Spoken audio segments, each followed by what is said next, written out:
Chicago amanecía sumida en una calma inusual. Mientras la ciudad aún dormía, las calles de Little Village, Cicero y Joliet permanecían casi en silencio.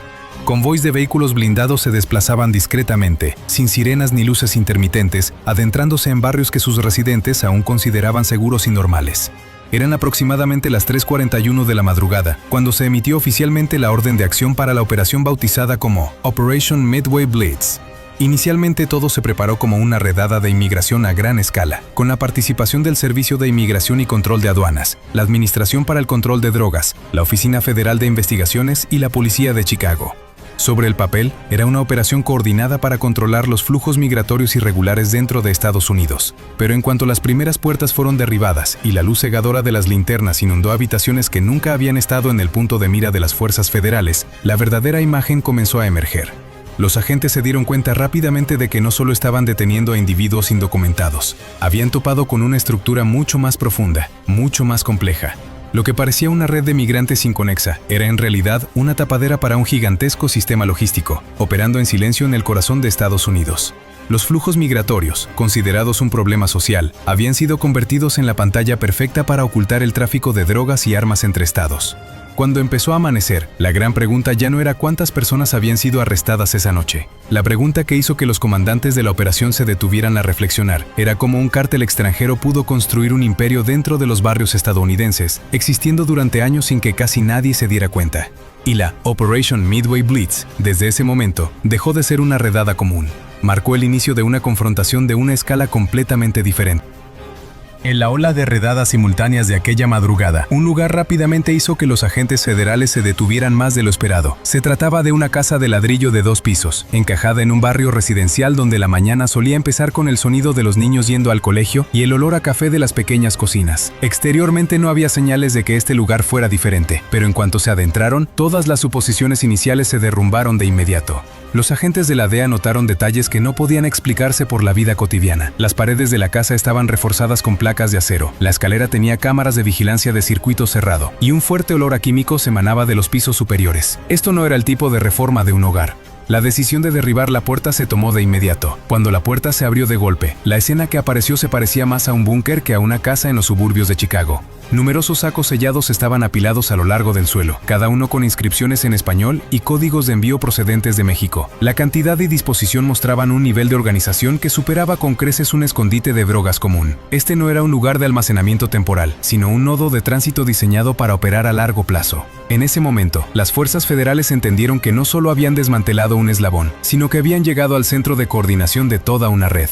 Lo más preocupante radicaba en cómo este sistema se camuflaba. Los flujos migratorios, que se mueven constantemente y son difíciles de controlar, habían sido utilizados como una cobertura perfecta para los envíos de drogas, armas y efectivo que se trasladaban entre estados. La línea divisoria entre la aplicación de la ley de inmigración y la lucha contra el narcotráfico, que había estado separada durante muchos años, ahora se difuminaba dentro de una casa aparentemente inofensiva. Esa casa no era solo un lugar para ocultar contrabando, era la prueba de que el cártel había aprendido a integrarse en la vida urbana estadounidense, convirtiendo la normalidad en un arma de ocultación peligrosa.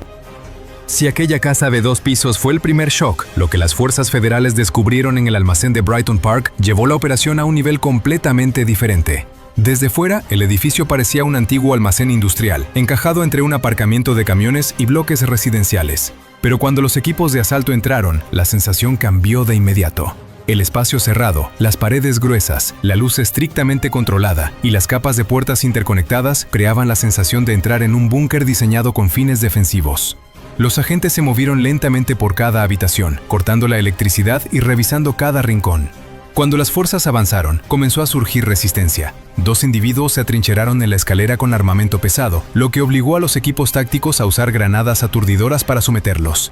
Cuando el humo se disipó, la verdadera escala del lugar quedó al descubierto. Hileras de sacos sellados se extendían sobre el suelo de hormigón, máquinas de soldar industriales aún calientes, junto con libros de contabilidad que detallaban los envíos, mostraban que se trataba de un centro logístico completo. Las drogas estaban clasificadas por cajas, las armas organizadas en estantes y los documentos de envío llevaban códigos de ruta desde México hasta los estados del Medio Oeste. Chicago, una vez más, se reveló en el papel que los informes federales habían advertido repetidamente, un punto de distribución estratégico para los cárteles mexicanos, donde convergen las rutas terrestres, ferroviarias y aéreas. Lo que ocurrió en Brighton Park mostró que los cárteles no solo traficaban con contrabando, habían construido un modelo de guerra urbana, camuflado en infraestructura civil, operando como una empresa de logística, pero listos para recurrir a la violencia si eran descubiertos. Y desde ese momento, la Operation Midway Blitz dejó de ser una historia de unas pocas redadas. Se convirtió en la prueba clara de que la guerra contra los cárteles había entrado de lleno en las ciudades estadounidenses. Cuando los equipos de asalto concluyeron su trabajo en tierra, la verdadera batalla comenzó en otro frente, más silencioso, pero no menos decisivo: el flujo de dinero. Mientras las fuerzas tácticas controlaban la escena, los equipos de investigación financiera y digital rastreaban las huellas electrónicas que aparecían en tiempo real, conectando Chicago con Texas y extendiéndose hasta México, Panamá y Centroamérica. Los equipos incautados en los lugares de las redadas no mostraban el caos que muchos imaginan del mundo del crimen. Al contrario, reflejaban un sistema estrictamente organizado. Hojas de cálculo, dispositivos de almacenamiento y aplicaciones de comunicación cifradas revelaron cómo esta red blanqueaba dinero a través de empresas aparentemente inofensivas. Lavanderías, talleres mecánicos, pequeñas empresas de transporte aparecían en el papel como negocios locales normales, pero en realidad eran puntos de tránsito financiero. Cada lugar solo procesaba cantidades de dinero lo suficientemente pequeñas como para no llamar la atención, pero cuando se sumaban, la cifra ascendía a millones de dólares. Los investigadores rastrearon transferencias de dinero fraccionadas, diseñadas para estar por debajo del umbral de reporte obligatorio de los bancos. A partir de ahí, el dinero se reunía, se enviaba a través de cuentas intermedias en el extranjero y regresaba a Estados Unidos en forma de honorarios de consultoría, préstamos comerciales o facturas de importación.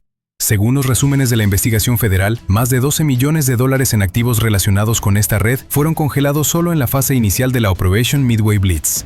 Esa cifra no solo reflejaba la escala financiera del cártel, sino que también mostraba la sofisticación del sistema que habían construido para perdurar. Durante el rastreo, un detalle particularmente delicado comenzó a emerger. Algunas transacciones sospechosas se cruzaban con proveedores de servicios urbanos y procesos de concesión de licencias en Illinois. Aunque no se han revelado nombres específicos, las notas internas sugerían la posibilidad de pequeños sobornos, suficientes para asegurar que las empresas pantalla no fueran investigadas demasiado a fondo. Este descubrimiento hizo que los investigadores se dieran cuenta de que la línea entre la economía legítima y el crimen organizado se había vuelto más tenue que nunca. La redada en Chicago no solo golpeó bienes y personas, sino que también expuso un nuevo campo de batalla donde el dinero era el arma principal. Cuando las redadas concluyeron, Chicago no cayó en el silencio. Al contrario, la ciudad se convirtió rápidamente en el centro de una ola de reacciones violentas. En menos de un día, cientos de personas se congregaron frente a los edificios federales, alzando pancartas y coreando lemas en protesta contra la Operation Midway Blitz. En las redes sociales, los videos de las detenciones se difundieron rápidamente, lo que llevó a acusaciones de que las fuerzas federales habían barrido a trabajadores inmigrantes inocentes y causado la separación de familias en medio del caos. Por otro lado, las autoridades veían el asunto con una lente completamente diferente. Para ellos, no era una historia de migración, sino un problema de seguridad nacional. La televisión estadounidense retransmitió continuamente imágenes obtenidas de la escena, hileras de sacos de drogas sellados, estantes de armas apilados contra las paredes y mesas de trabajo cubiertas de teléfonos y equipos de cifrado. Cada fotograma tenía su propio peso, mostrando la escala que esta red había alcanzado antes de ser desmantelada. Según los informes publicados posteriormente, las fuerzas federales incautaron más de 4.3 toneladas de metanfetamina y cocaína, con un valor estimado de unos $600 millones en el mercado negro. En el almacén de Brighton Park se encontraron 37 armas de fuego y 2 lanzagranadas, lo que generó preocupación de que la línea entre el tráfico de drogas y la preparación paramilitar se hubiera difuminado. Para muchos espectadores que seguían la noticia a través de la pantalla, el shock no solo residía en la cantidad de pruebas incautadas, sino en la persistente pregunta: ¿cuánto tiempo había existido esta cantidad en el corazón de una gran ciudad sin ser detectada? El debate trascendió rápidamente los límites de Chicago. En los canales de noticias nacionales, la Operation Midway Blitz fue diseccionada como un punto de inflexión, elogiada como una gran victoria contra los cárteles y al mismo tiempo criticada por su impacto social. Esta misma dicotomía empujó la operación a un nuevo frente, donde la opinión pública, las imágenes y la información se convirtieron en parte inseparable de la guerra.